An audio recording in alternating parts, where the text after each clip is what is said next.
Big Boss season 9 grand ఫినాలేలో చరిత్ర సృష్టిస్తూ Kalyan Padala winner గా నిలిచాడు. మరోవైపు చివరి వరకు టఫ్ ఫైట్ ఇచ్చిన తనుజ రన్నర్ అప్ తో సరిపెట్టుకోవాల్సి వచ్చింది.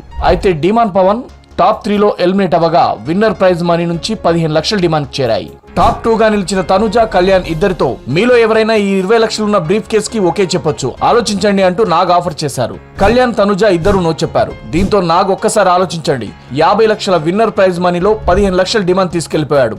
మిగిలిన 35 లక్షల్లో 20 లక్షలున్నాయి. ఇది ఎవరు తీసుకుంటే వారికి విన్నర్ కంటే 5 లక్షలు ఎక్కువే వస్తాయని నాగ్ చాలా కన్విన్సింగ్ గా మాట్లాడారు. దీంతో కళ్యాణ్ ఒక మాట బలంగా చెప్పాడు. నేను 20 లక్షల రూపాయల డబ్బు ఎప్పుడు చూడలేదు, కానీ ఇప్పుడు నేను తీసుకుంటే నా కోటేసిన ప్రతి ఒక్కరిని అవమానించినట్లే అంటూ కళ్యాణ్ క్లియర్ గా మాట్లాడాడు. మరోవైపు తనుజ కూడా ఆడియన్స్ నన్ను విన్నర్ చేస్తారని అనుకుంటున్నా అని నమ్మకంగా మాట్లాడింది.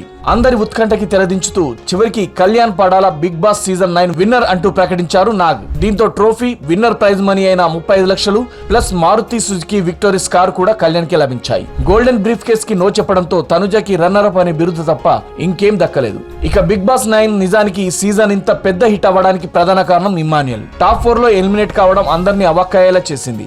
నిజానికి ఇమ్ము కనీసం 3వ స్థానంలో బ్రీఫ్ కేస్ తీసుకుని వచ్చినా కాస్త బాగుండేదేమో అనిపించింది. కానీ ఏం చేద్దాం, ఆడియన్స్ ఓటింగ్ లో మిగిలిన వాళ్ళతో పోలిస్తే ఇమ్మాన్యుయల్ లీస్ట్ లో ఉన్నాడు.